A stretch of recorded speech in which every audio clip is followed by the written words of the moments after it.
Deep in the ocean, an orca pod is on the hunt. But these aren't your average orcas. These guys are organized. Marketing team, did you get those social media posts scheduled for the SEAL migration? Aye, Captain. We even have an automated notification for all pod managers when they go live. They use Monday.com to keep their teamwork sharp, their communication clear, and their goals in sight. Monday.com. For whatever you run, even orcas. Go to Monday.com to dive deeper. If your roof starts to leak or your floor's really squeak, you live in a money pit. Money pit. If your basement needs a pump or your place looks like a dump, you live in a money pit. Money pit. Pick up the telephone, fix up your home sweet home by calling 888 Money Pit. The Money Pit is presented by Fluidmaster and Pavestone. Now, here are Tom and Leslie. Coast to coast and floorboards to shingles, this is the Money Pit Home Improvement Show. I'm Tom Kreitler. And I'm Leslie Segretti. And we are here to help you take on projects you want to get done around your house. You got a repair project, you got a maintenance project, you got a job you're wondering if you can do it yourself or you got to hire it out. Well, let's talk it through and we'll figure it out together. A couple of ways to reach out to us. The first is to call us at 1-888-MONEYPIT. That's 888-666-3974. Or go to moneypit.com/ask. You can record your question right there by clicking the blue microphone button. It'll come right to us for a quick response. Coming up today, with all the rain that we've seen this summer, have you noticed that crickets are like everywhere? I mean, they are in my house. They're more prevalent than ever. So we're going to share some surefire tricks to keep those crickets from chirping their way through your home. And I know summer is just ending, but heating season is upon us, and you might be thinking it's time to upgrade your old furnace. So we're going to sort out how you can determine whether a new heating system can provide a return on your investment that will leave you feeling all warm and fuzzy. And maintaining your toilet is totally a DIY project made even easier with the new Super Flapper from Fluidmaster. We'll share how this new product innovation can help stop leaky toilet flush valves that waste just a ton of water. But first, we want to hear what you want to know. What are you guys working on? I know the kids are all back at school. Everybody's busy in the sort of fall buzz, but this is the perfect time to tackle projects around your money pit. So what do you want to work on? How can we help you? Reach out and we can lend a hand. Plus, I've got some great news. I've got hot off the press some copies of Home Maintenance for Dummies, my brand new book to give away to lucky callers. We're going to draw names out of the hard hat at the end of today's show to all those that reach out to us with their questions. This is your go-to guide for keeping your home in top shape. I cover it all. Squeaky floors, leaky faucets, you name it, it's in the book. So reach out to us with your questions. You'll get the answer, and you might win yourself a copy of my brand new book. So give us a call at 888-MONEY-PIT. Sandy in Texas is on the line and needs some help with the carpet question. What's going on? Well, I had a Scentsy, one of those little things that uses hot wax, and my granddaughter knocked the Scentsy over onto the carpet, and part of it splashed upon my Henry Don chair, which is upholstered.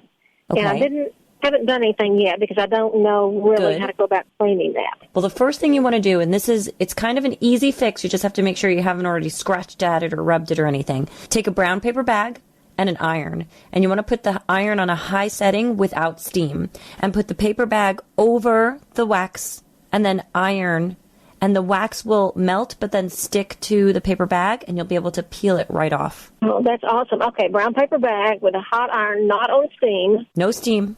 Just hot cotton, and hold it on there for a few minutes, and it will pull it out. Yeah, you don't want to sit it on there too long because you don't want to burn it through. Okay. So you want to kind of just, hold the brown paper bag, then put the iron on top, and then shift it around, moving to a clean part on the bag as you get more of the wax onto the bag. This way you're not re-spreading the wax. So the bag kind of acts as like the absorbing medium here. That's like the paper towel, right, Leslie? Exactly. The wax soaks into it. Okay, got it. Great trick. That sounds wonderful. Thank you so much. You're welcome, Sandy. Thanks so much for calling us at 888-MONEY-PIT. John in Florida's on the line with a tiling question. What can we do for you? Well, I was thinking of tiling my bathroom, and I was going to put some cement board down on the floor before I tiled the floor. But the greenboard that's on the walls, I was questioning whether I should just thin set and tile the greenboard, or do I have to remove that and put cement board on the walls? So it depends on how long you want the tile to last. You know, the greenboard is a water-resistant drywall, and it's designed to put tile over it. So you know, it's something that people do. It's something that builders do a lot. I'll tell you that. And I never really liked it because typically I've seen 5 to 8 years later, you know, that all has to be torn out because it's just not as durable as putting the cement board up. So, you know, if this is a long-term house for you, I'd tell you that you're probably better off taking that out, putting up a cement board, and then putting tile up this way. It's going to last you pretty much indefinitely. Okay, even go completely around the tub surround that I've got in there now? Absolutely, because that's where all the water is going to sit. That's what I had suspected, and that was just verification to my question. Thank you very much. All right, John. Good luck. You know, a lot of times folks really do have a gut, you know, feeling about the right way to do something. Using us as a sounding board is a great reason to call us at 888-MONEY-PIT. So glad we could help John out. All right. Well, we've got security conscious Colin on the line here, who's got a very interesting question. What's going on? Well, I'm building a house, and I've made a cinder block room, you know, out of 8-inch block, and it's like a 6x9 room, and I want to put a vault door on it, so it's kind of like a oversized gun closet, but it's also gonna pair as a safe room, a gun room. So you want a really secure door for this new room that you've built, sounds like. That's correct. And and so, you know, I've looked at vault doors on there, and that, you know, you can buy one for $1,700 or you can spend $10,000. Well, first of all, yeah, the prices on these are going to be all over the map. The other thing to do is you could repurpose a door from an old safe, you know, and do this as a DIY project. Or if you don't feel like you need that level of security, I mean, you've got an 8-inch block wall and you've got this vault door on it. If I want to break into that room, I'm taking a sledgehammer to that block wall. The heck with the door. You know, why bother? I'm getting the softer to go through the concrete block. But if you want something that's affordable and will give you a better level of security than a traditional wood door would, why not use a heavy-duty commercial steel door that has a steel frame, right, and a heavy steel door? And then you back that up with deadbolt locks. You could put multiple deadbolt locks on it. Yes, sir. I've thought about that too. Yes, sir. Now on these cinder blocks, I have them filled with steel and concrete. Okay, well, maybe you just made it a little harder on me. If I was your neighborhood burglar. Okay, but you know my point. I mean, it depends on how much security you really feel like you need. I know it's probably more is better kind of a thing, but still, man, it's a lot of money to put into a door. Sure, yeah, and I'm bleeding pretty hard on this house. I'm ready for the bleeding to stop. Yeah, and I don't think you'll get a good return on investment. The other advantage of putting that door in is it makes the room much more welcome for somebody that you might ultimately buy your house and want to use it for a different purpose. Yeah, that's true. Yeah, sure. Okay, well, good luck with that project. Thanks for reaching out to us at 1-888-MONEY-PIT. Thank you. Hey, it's Kaylee Cuoco for Priceline. Ready to go to your happy place for a happy price? Well, why didn't you say so? Just download the Priceline app right now and save up to 60% on hotels. So whether it's Cousin Kevin's Kazoo Concert in Kansas City, go Kevin, or Becky's Bachelorette Bash in Bermuda, you never have to miss a trip ever again. So download the Priceline app today. Your savings are waiting. Go to your happy place for a happy price. Go to your happy price, Priceline. Hey there. We hope you're enjoying this episode of our podcast. If you are, you know what would totally make our day is if you leave us a 5-star review on Apple Podcasts. Absolutely. Just go to moneypit.com/review and let the world know how much you enjoy our home improvement tips and tricks. And you might even win a copy of our book. Reach out to us with your questions at 1-888-MONEY-PIT. If you do, you'll get the answer to your home improvement question, and you might just win a copy of Home Maintenance for Dummies, my brand new book. You can check it out at moneypit.com/dummies, but I cover it all. Fixing squeaks, fixing leaks, preventing disasters like floods. It's all in the book. I'm going to give one copy away to one lucky listener that reaches out with those questions. So reach out to us right now, again, at 1-888-MONEY-PIT, or post your questions at moneypit.com/ask. Terry in Ohio is on the line and dealing with a stinky hot water smell. Terry, does it smell like rotten eggs? It's only happening in one bathroom. My husband replaced our electric hot water heater 2 years ago with a gas, and it actually has been happening almost since that switch occurred. but the smell is only in the upstairs bathroom. And so I don't know why we're getting the smell. We've put bleach down in the tank and tried to clean out the tank, but we continue to get the smell back. When you say the tank, you're putting bleach in the water heater itself? It's very diluted, just a little bit. Yeah. Okay, well, a couple of things. First of all, if the water smells throughout the entire house, then that's usually caused by a problem with the anode rod in the water heater itself. But since it's only 2 years old, I'm thinking that that's probably not the case.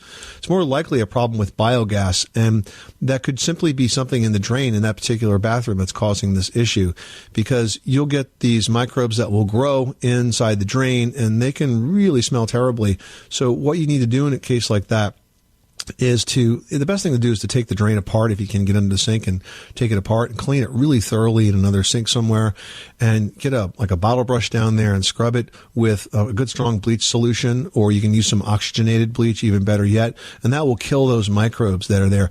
And then once you put it back together, I want you to fill the sink up to the point where you have that water goes down the overflow, which is usually built into the sink body, and make sure you put some bleach in the hot water too, so that it will slowly trickle down that overflow for a bit of a time.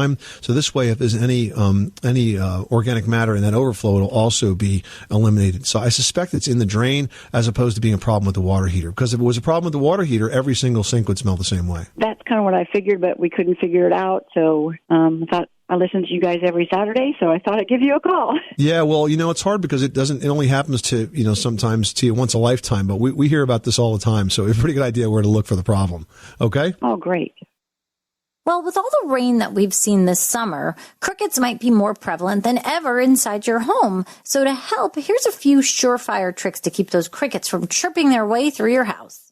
So step one is to really eliminate the conditions in your home that attract crickets. So, for example, you ought to seal the entry points. Look for cracks, gaps, or openings, especially around windows and doors and foundations, and then use caulk or weather stripping to seal the gaps.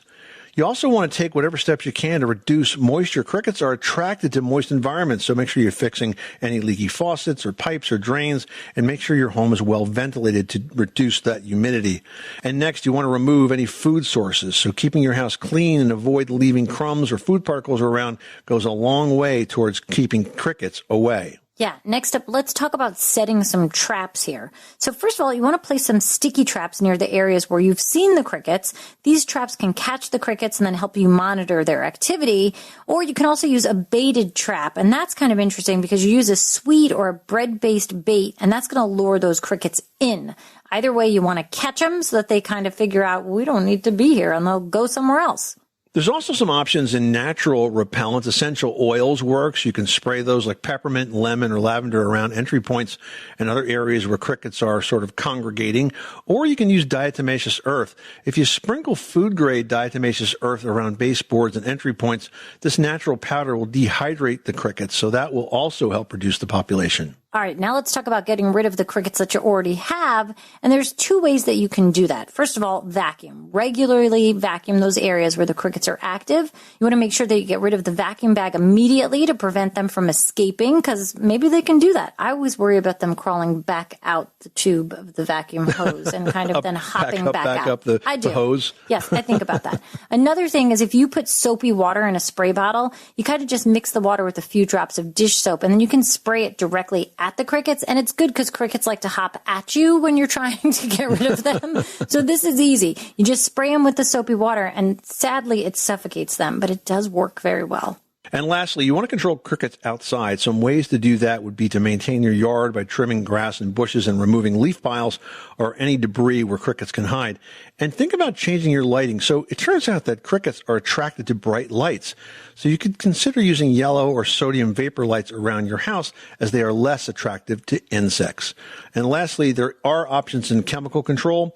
So if the infestation is really severe, you probably need to call a pest control professional, because there are residual insecticides that can be sprayed around the perimeter of your home, including focusing on the entry points. So that's not something I think you should do yourself. I think if it's that bad, you ought to call a pro. The thing about calling a pro is that, first of all, they're going to use the right product, the right pesticide, in the right places, in the right amounts. The problems with using over-the-counter pesticides is that very often it's not exactly the right product, and you overspray the heck out of it, right? So you waste a lot of it. Bob in Connecticut, you've got the Money Pit. How can we help you today? I live in a house that's 18 years old, and I actually have the original hydro air heating and cooling system in the home. It's got one air handler in the attic, one in the basement, along with the boiler, and then two 2.5-ton air compressors. This may sound strange, but the system's worked absolutely flawlessly for 18 years. And other than 3 or 4 years ago, I noticed there was the water in the condensation pump on the air handler was a little rusty, and it's continued that way since. And so my question is, I feel as though I may be on borrowed time, and I'm not sure if I should look to be proactive and potentially replace everything. I know that wouldn't be cheap, but I hate the thought of it just kind of going out on me, so to speak. And so I appreciate your thoughts. Well, look, I mean, 18-year-old air conditioning compressors are certainly beyond the normal life cycle, but an 18-year-old boiler and an 18-year-old furnace is, still kind of middle-aged. So if anything, the compressors would probably go first. A little bit of rust in the condensate pan and system is not unusual. It's probably coming from the ducts. I would tell you just make sure you keep servicing it on a regular basis and doing the same thing you are. I personally wouldn't replace it until I had to, because you know what? I mean, that could go another 6 months or it could go another 6 years. Okay. And, it could be on borrowed time. And so if it happens, you replace it then. But if not, you just keep going the way you are. Just as long as you keep it serviced, it's going to work as efficiently as it possibly can. Awesome. Thank you so much for your help. Good luck, Bob. Thanks so much for calling us at 888-MONEY-PIT. Life is full of adventures. Do you take this man to be your husband? I do. Welcome home. We did it. He has your eyes. He's perfect.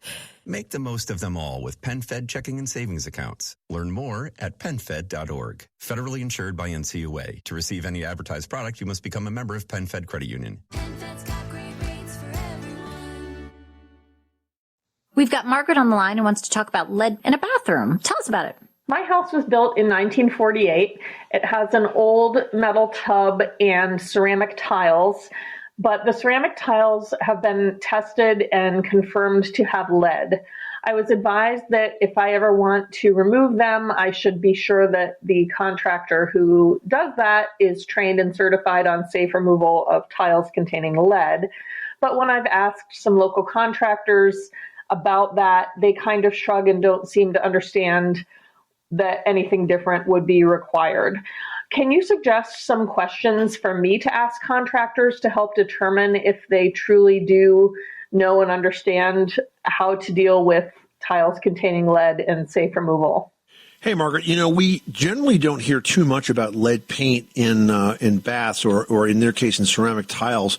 The glazing, I know, of some of those older tiles can contain lead. More often we'll hear about lead paint in a house of that age. But to your question about how to find a contractor, you need somebody that is EPA certified in lead paint renovation or lead paint removal. That's the type of professional that you would need to hire. And if the contractors you're talking to just kind of shrug their shoulders when you say that, then obviously they're not the right firms.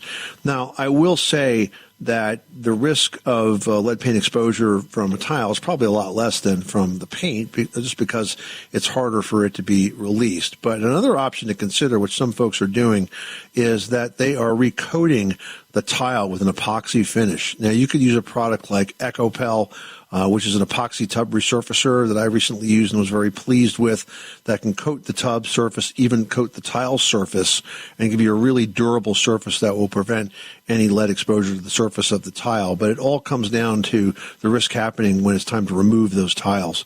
That's when it can get into the air, and that's when you have to basically be set up right to contain that dust and get all that material out and away from the house without exposure to anyone in the area and certainly anyone in the house. So I hope that gives you some direction, some options to follow, and good luck with that project. We're going to help Pat out with a shower that's just not keeping a good temperature. What's going on? Hi. After setting the water temperature to comfort in the shower, the water keeps getting hotter and hotter, and it has to be adjusted to comfort again, and it keeps getting hotter. The plumber replaced the part in the back of the handle, but it's still getting hotter. Well, Pat, I don't know how old your house is or your bathroom plumbing is, but with an older house with standard plumbing valves, what happens is that you can have an imbalance between the hot and the cold mix that changes over time. So, for example, if you get ready to go in the shower and you set the hot and the cold, you've got the perfect mix. Then you get in the shower and somebody flushes the toilet or runs the washing machine or something, and it starts to use more hot or more cold, and then the balance changes. The solution is not a part that your plumber would have replaced on a handle, but it's called a pressure balanced valve. And what that does is keeps the mix of hot and cold steady for the whole time, so it really never changes. So I would ask your plumber if you already have those, because if not, I think that is the solution to your problem. Well, chances are you're living with a heating system that was in your house when you bought it. And if that system is inefficient, like, for example, maybe you have electric heat, you might be wondering whether a conversion to gas or oil is going to be worth it. Well, here's a few things to think about to determine if the return on investment makes sense. Now, the fuel that you use to heat your home is something that most of us kind of feel stuck with because our heating systems work, for the most part, on a single fuel, like electric, gas, or oil. But as systems become more efficient, it could make sense to make the change. First of all, every fuel is going to have its advantages and its disadvantages. For example, natural gas. It's going to be the cleanest of all fossil fuels and it costs less than most, but converting to natural gas from an electric home is going to be expensive. Now, propane could be a convenient alternative when natural gas isn't available. However, it's more expensive and potentially dangerous if it's not handled well. And oil, well, that can be convenient if you've already got it, but the price does fluctuate wildly, and storing it on site can lead to very costly leaks. So, Tom, let's say you've got an electric heating system at home, the most expensive of all forms of heating there. How do you go about figuring out if it's going to be cost effective to make that switch to natural gas? Oh, great question. So I think the first step would be to start with a heating and cooling load analysis. It's also called a heat loss calculation. This will basically help you confirm exactly what size system you need. Now, there are a number of heat loss calculators online. It's usually something that's done by an energy professional. The better ones are going to ask a lot of information. They'll ask about, obviously, the kind of heat you have now, how many windows you have, what size the windows are, what side of the house the windows are, how much insulation you have in the attic. All of this goes into calculating how many BTUs of heat you need to handle the climate in your particular area. But it's an important number to have because it basically tells you how big to make the system. Now, you can note the efficiency numbers of both the existing and the new system, so you can kind of provide apples-to-apples comparison between those systems, and then sort of take on a comparative cost analysis. If you live in an area with low-priced natural gas and sky-high electrical rates, a new, more efficient heat pump may not pay itself off very quickly. So you need to factor in local energy rates, including peak and off-peak rates, so you calculate your potential savings and the potential payback. Yeah, and you know what? No matter what, you want to make sure that you take the opportunity to step up your insulation. You want to fix any big drafts or any other obvious improvements that will help the efficiency of your home. I know, Tom, you had to do some of this, but it was kind of an unexpected afterthought, right? Yeah, just when you thought I had all the answers to home improvement, Les, I hate to admit, but I didn't have this one, or at least not right away. So I put in a new heating system. That was a smart move. I put it in a Wheel McLean combi boiler, so it gave me hot water and heat. And I noticed when we started using it the first winter that the first floor was really cold, and I couldn't figure out why. And I'm kind of messing with the boiler and turning the heat temperature of the water up and down, and it didn't occur to me right away until I did what I like to call the sit and stare, when you just sort of sit down and stare at a project for a while or a problem and it solves itself. And I thought, I know what was going on, because the old boiler, which was an old inefficient cast iron boiler from my old house, like so many of us have, was wasting so much heat. It was basically heating the underside of the basement and the crawl space floors. So I kind of had in-floor heating in a 100-year-old house. And when I took that out, because I no longer needed that wasted heat, I no longer had heating under the floors. So guess what? The floors were cold because they were not insulated. So I insulated the floors, problem solved, comfort restored, energy bills down. All right, you got to love that. I do love a toasty spot on the floor, though. Well, what's up, guys? What are you working on this weekend? Do you have some home improvement questions, but you're wondering who's going to give you the best answer? Well, you're listening to us right now. We love to lend a hand. So let us know how we can help you save money, save time, and avoid those home improvement hassles that can slow you down on the road to your dream house. Be sure to follow the Money Pit podcast at moneypit.com/podcast.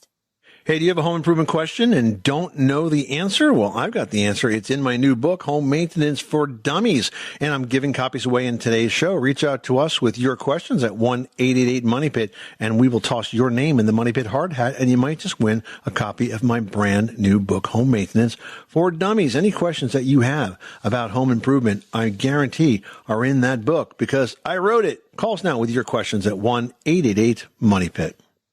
Abraham in New Jersey is on the line looking to vent an attic. What's going on there? Okay, I basically have a regular home. It's a colonial, and the attic is a rough attic with spray foam insulation.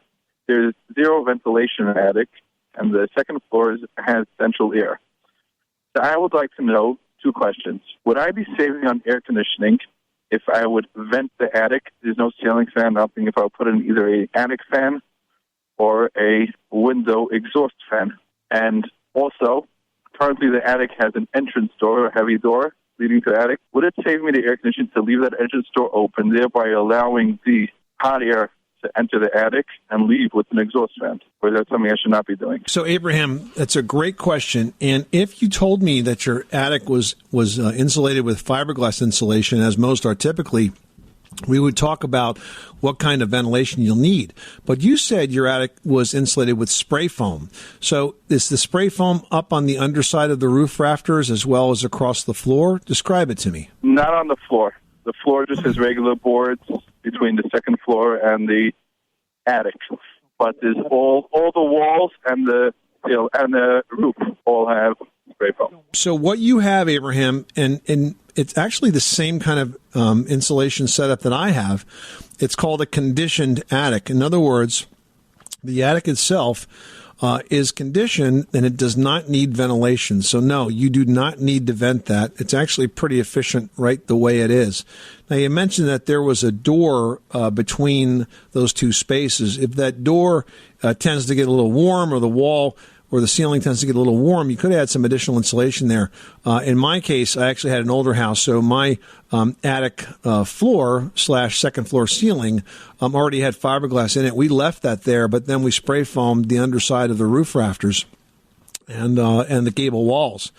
And it's amazing. When we go up in our attic, it's practically the same temperature as the rest of the house. It's just done so well. So you do not need to ventilate an attic that was sprayed with foam because it's not the type of attic that needs to be vented. Yeah, because when I go up to my attic, it is extremely hot. I never measure with a thermometer how much warmer it is. So that's why I was wondering if that's going to warm up the second floor, requiring me more air conditioning for the second floor. So I was thinking of ventilating the attic to cool off the attic. I think that if it was done right, you don't need to vent it. How long ago was the spray foam done, and who did it? It was done locally, and it was within the past year. It's a new home. Oh, really? Oh, it's brand new within the past year. Yeah. I wonder if they put enough insulation in there, because the insulation should be keeping that heat on the outside, and the air conditioning or the internal sort of ambient temperature of the house should be keeping it pretty comfortable on the inside. I wonder if you have enough insulation there, and I have a suggestion for you that you speak with another spray foam contractor aside from the one that did it, and kind of have an opinion as to whether or not there's enough insulation there for your part of the country. I think that will actually make a lot of sense. Okay, thank you so much. Hope that helps you out. Thanks so much for calling us at 888-MONEY-PIT. So, have you noticed that your toilet is noisy or constantly running? Well, if so, it means that your flush valve is leaking. Now, you can stop wasting all of that water by simply replacing the toilet flapper, which is totally a DIY project, especially thanks to the new Super Flapper from Fluidmaster. Yeah, this innovative new design replaces either a 2-inch or a 3-inch flapper, and it takes just minutes to install. It's really the only flapper you're going to need. Installation is easy, especially with the expert guidance you'll find on fluidmaster.com.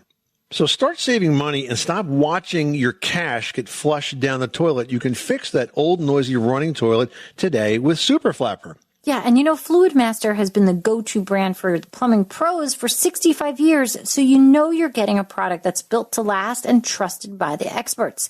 Super Flapper is available exclusively at Home Depot. You can learn more at superflapper.com. That's superflapper.com. We've got Peggy on the line who needs a product to help with a bath painting project. Actually, the bathtub. Tell us what you're working on.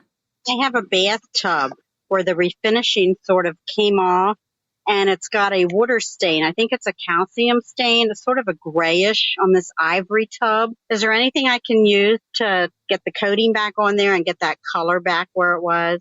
Hey, Peggy, so when you have a finish that starts to come off of a tub like that, or in this case, it may be some erosion from the water, that pattern you describe is actually very, very common. And it's not easy to really, I shouldn't say it's easy, it's impossible to touch it up and have it look anything close to the way it naturally used to look.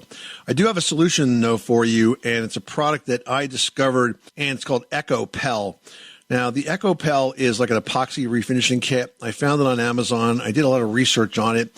Folks were saying that it was very effective as long as you very, very carefully follow the instructions, which they're pretty good about. There's lots of instructions and videos to go along.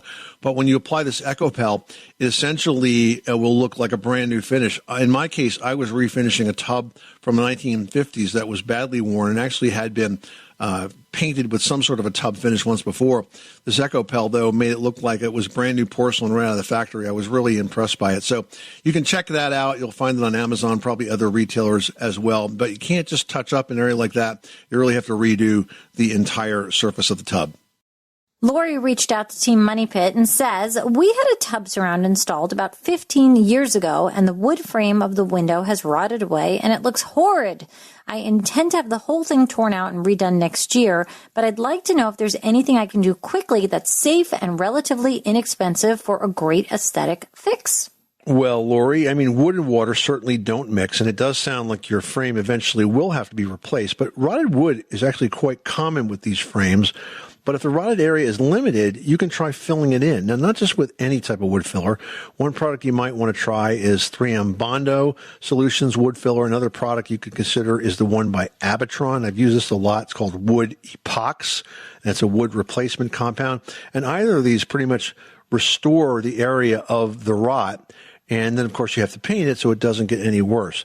The other thing to think about is when you have a shower like this that's got a window, is to put a shower curtain over it. You may have to buy a small one. You may have to cut it. Leslie, how small can you buy those shower curtains? Or you just buy a bigger one and sort of trim it down to fit like a window that's over a bathtub? I mean, they do make waterproof curtains and drapes that are specific for inside showers, but the shower curtains are going to be much more affordable. And it just depends on the width. Like, you're going to have to deal with this, the standard spacing of the hooks. So if it seems like it's going to be over sort of gathered or under gathered, you just kind of have to size that correctly. But you can cut the smallest shower curtain, because they're really all a standard size, and cut it to whatever size shape you need. All right, now we've got Jennifer who says, we're thinking about replacing my windows. How can I tell a good window from a bad one? Well, the first thing to look for is the Energy Star certification. That's important because windows with that label, Jennifer, meet energy efficiency standards that are set by the government, and they're definitely designed to save energy. Yeah, you also want to look for something called the NFRC label, and that's going to stand for the National Fenestration Rating Council, NFRC, and that's going to give you an objective rating for a window's energy performance. It's also going to include important ratings such as the U factor, the solar heat gain coefficient, visible transmittance, and air leakage. And these ratings really help you compare the energy efficiency of different windows. That's right. Now, also consider the material that the window is made out of. I mean, good windows are often made from very durable materials that resist warping and rot and corrosion. So we're talking about materials like vinyl, fiberglass, and wood clad with aluminum or vinyl. Those are all good choices. And then next, inspect the construction quality. Look for features like welded corners, double or triple glazing, and low E coatings that enhance the insulation and reduce heat transfer. If you can keep that heat out of your house, your air conditioning bills are going to be a lot less. And lastly, you've got to think about the window's warranty. Now, a good window should come with a solid warranty that's going to cover both the frame and the glass. And this will indicate the manufacturer's confidence in their product. So if they're really promising you a lot, that means they know their window's going to stand up and they're not going to have to deliver on any of those promises. I mean, it's so amazing how efficient these windows have become and how much more easy they are to operate and how beautiful they are. Of course, you're going to see prices across the board, but you're definitely going to have something that's efficient and is going to last a long time. You are listening to the Money Pit Home Improvement Show, and we are so glad you are. We love this time of the year because so many of us are wrapping up our summer and getting ready for fall, and that inspires so many home improvement projects. If you got some on your mind and we didn't talk about them today, or you got a question about them, remember, you can reach us anytime at 1-888-MONEYPIT, or just go to moneypit.com/ask. Until then, I'm Tom Kreitler. And I'm Leslie Segretti. Remember, you can do it yourself, but you don't have to do it alone.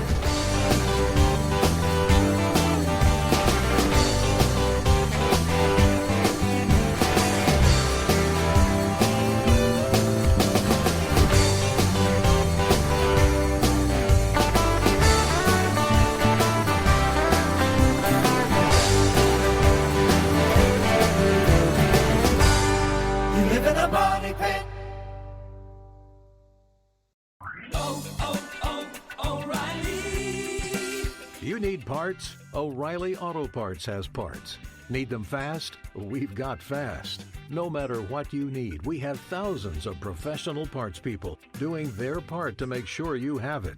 Product availability. Just one part that makes O'Reilly stand apart. The professional parts people. O'Reilly.